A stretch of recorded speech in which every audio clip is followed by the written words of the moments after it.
शिक्षा शास्त्र। बच्चों, आज आपका बहुत ही इम्पोर्टेंट चैप्टर पर्यावरण शिक्षा पढ़ाना है। वैसे भी बच्चों आप लोग जानते ही हो कि हमारा वातावरण कितना दूषित हो गया है, तो इसके बारे में हम लोग पढ़ेंगे, पर्यावरण के बारे में, और आप लोग ध्यान से इसको पढ़िएगा तथा सुनिएगा भी, क्योंकि आज पर्यावरण प्रदूषण हमारे देश की सबसे बड़ी समस्या बनी हुई है और यह चैप्टर वेरी वेरी इम्पॉर्टेंट भी है बच्चों। तो इसलिए आप लोग बहुत ध्यान दीजिएगा। मनुष्य जब पृथ्वी पर आया तो वह अपने आप को चारों तरफ से घिरा हुआ पाया, चाहे भौगोलिक पर्यावरण, चाहे सांस्कृतिक पर्यावरण, चाहे सामाजिक पर्यावरण। मनुष्य जब धरती पर आया तो उसने अपने चारों तरफ पेड़ पौधे, नदी नाले, जीव जंतु, कीड़े मकोड़े, पर्वत पहाड़, नदियां झरने, स्रोते, रेत मिट्टी, सूर्य चंद्रमा, तारे आदि से घिरा हुआ पाया, जिनमें से कुछ तत्वों का उपयोग कर अपना जीवन चलाया, सुख प्राप्त किया, और कुछ तत्वों ने उसे कष्ट दिया, उसका नुकसान किया, जिनका वह लगातार सामना करता रहा, झेलता रहा।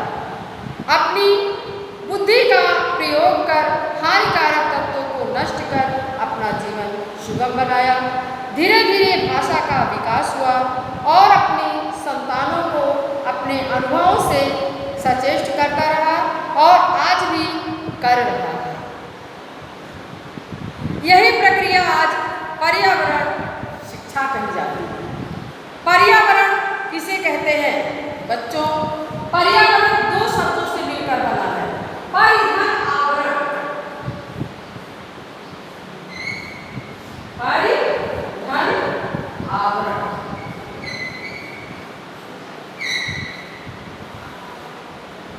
परि का अर्थ होता है चारों तरफ और आवरण का अर्थ होता है घिरा हुआ। परि का अर्थ है चारों तरफ, आवरण का अर्थ है घिरा हुआ। जो हमको चारों तरफ से घेरे हुए है वह हमारा पर्यावरण है। जितने भी प्राणी हैं, जीव जंतु हैं, सब पर्यावरण से घिरे हुए हैं। शुरू में इस आवरण में प्राकृतिक तत्व ही थे। धीरे धीरे मनुष्यों की संख्या बढ़ती गई, जिसके द्वारा निर्मित वस्तुओं का बाहुल्य हो गया।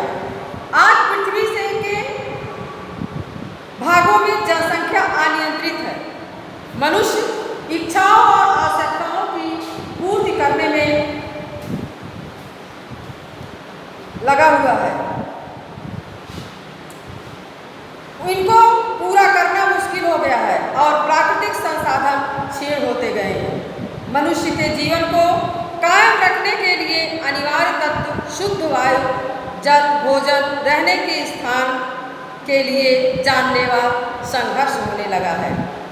जीवनदायी तत्व जैसे जल, वायु, अन्न, फल, सब्जी प्रदूषित होकर विषैले हो गए हैं और तरह तरह की बीमारियां फैल रही हैं। धीरे धीरे मनुष्य के लिए अस्तित्व का संकट पैदा हो गया है। पर्यावरण की परिभाषा कई विद्वानों ने अपने अपने ढंग से दी है। जैसे कि कासेल ने कहा है, चारों ओर पाई जाने वाली प्रभावकारी दशाओं का वह योग जिसमें जीव रहते हैं वातावरण का पर्यावरण कहलाता है। बोरिंग ने कहा है, एक व्यक्ति के पर्यावरण में वह सब कुछ सम्मिलित किया जाता है जो उसे जन्म से मृत्यु तक प्रभावित करता है।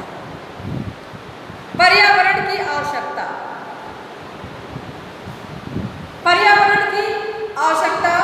मानव पर्यावरण सबसे प्रभावशाली तत्व है। यदि मानव पर्यावरण के सभी जैविक व अजैविक तत्वों का संतुलित रूप से उपयोग करके उसके जीवन की सभी आवश्यकताएं एवं आशाएं पर्यावरण से पूरी हो सकती हैं, किंतु मनुष्य ने तो उस लालची व्यक्ति के समान आचरण किया जिसने प्रतिदिन एक अंडे देने वाली मुर्गी को सभी अंडे एक साथ प्राप्त करने की धुन में हलाल कर डाला और बाद में पता चला कि उसको एक भी अंडा नहीं प्राप्त हुआ और वह पछताता रहा। उसी प्रकार मानव ने पर्यावरण का संतुलित उपयोग न करके आर्थिक व औद्योगिक विकास की धुन में पर्यावरण का दोहन कर उसका विनाश ही कर डाला। जबकि महात्मा गांधी ने भी कहा है, प्रकृति हम सबकी आवश्यकताओं तो पूरा कर सकती है, किंतु हमारी लालच को वह पूरा नहीं कर सकती। प्राकृतिक का असंतुलित उपयोग। पर्यावरण के संतुलित उपयोग से मनुष्य की कौन कौन सी आवश्यकताएं पूरी होती हैं और पर्यावरण का दोहन करके मानव ने किस प्रकार प्राकृतिक संसाधनों को क्षत पहुंचाई तथा पर्यावरण का विनाश कर अपने चारों ओर स्वयं कुल्हाड़ी मारी है। जैसे वन संपदा। बच्चों, वन हमारे लिए बहुत ही उपयोगी है। वन से हमको बहुत सारी वस्तुएं प्राप्त होती हैं, जैसे बहुमूल्य लकड़ियाँ, जड़ी बूटियाँ। उन लकड़ियों का उपयोग हम अनेक प्रकार से करते हैं, जैसे फर्नीचर बनाना, मेज कुर्सी, मकान बनाने में लकड़ी का प्रयोग, भोजन बनाने में लकड़ी का प्रयोग, यानी कि हर जगह लकड़ी का प्रयोग किया जाता है। जैसा कि एक कहावत भी कहा गया है, जीते लकड़ी मरते लकड़ी देख तमाशा लकड़ी का, यानी कि अंत में जब हमारी मृत्यु होती है तब भी हमको लकड़ी से ही जलाया जाता है या दफनाया भी जाता है, तो हम लकड़ी के ही सेज पर जाते हैं और हमको दफनाया जाता है। इसलिए लकड़ी का बहुत ही हमारे जीवन में महत्व है और सबसे बड़ा महत्व है कि वो हमारे जीवनदायक, यानी कि पेड़ पौधों से हमको ऑक्सीजन मिलता है। इसलिए हमको वनों को सुरक्षित रखना चाहिए, पेड़ पौधों को काटना नहीं चाहिए।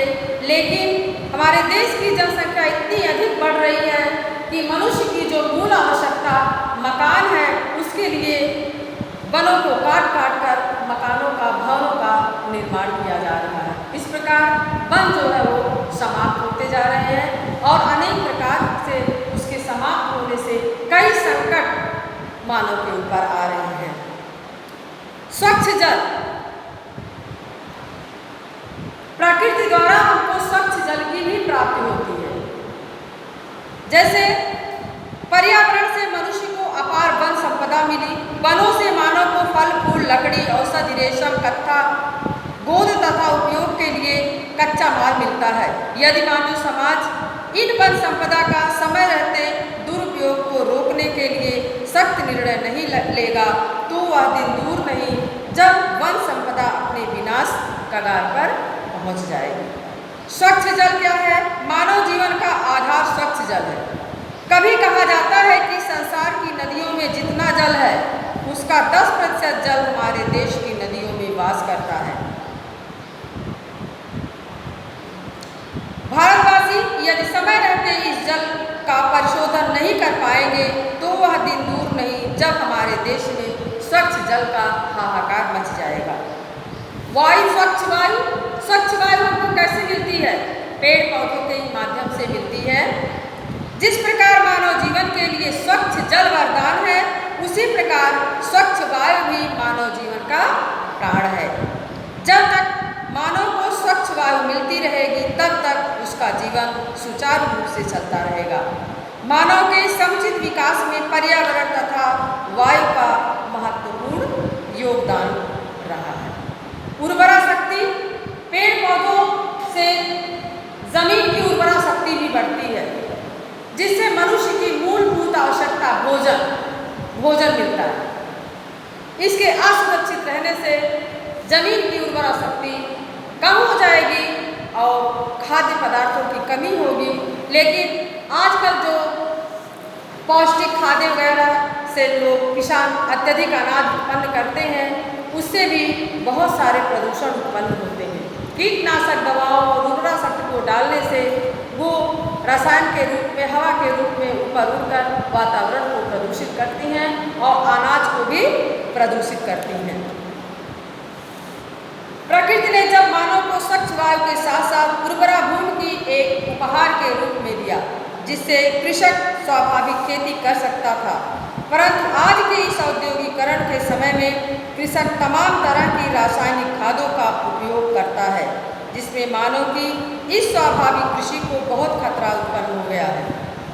इन उर्वरकों के उपयोग से भूमि का उर्वरापन तथा उसकी गुणवत्ता निरंतर घट रही है और उर्वर भूमि बंजर बनती जा रही है। बंजर का मतलब बच्चों समझते हो क्या होता है? जिस जमीन पर कुछ भी ना पैदा हो उसको बंजर कहते हैं। जीवों की रक्षा, पर्यावरण के माध्यम से जीवों की रक्षा करने की मानव को प्रेरणा प्राप्त होती है। पेड़ पौधे व जीव जंतु अपनी स्वाभाविक एवं पारंपरिक क्रियाओं से पर्यावरण को संतुलित रखते हैं और अनेक प्रकार से मानव की सेवा तथा रक्षा करते हैं, किंतु मानव ने इन पेड़ पौधों व जीव जंतुओं का उपयोग ही नहीं किया, बल्कि उनके जीवन को नष्ट कर दिया। वनों के तीव्र कटान व आधुनिक विकास कार्यक्रम ने इंसान व कुदरत के बीच बुनियादी रिश्ते को बदल दिया। पहले प्रकृति माँ थी और इंसान बेटा था। आज मनुष्य वनों का जिस क्रूरता से विनाश कर रहा है, इससे लगता है कि प्रकृति इंसान की शत्रु बन चुकी है। इस प्रकार बच्चों, अब इसके आगे मैं पर्यावरण के प्रकार कल पढ़ाऊंगी। तब तक के लिए धन्यवाद।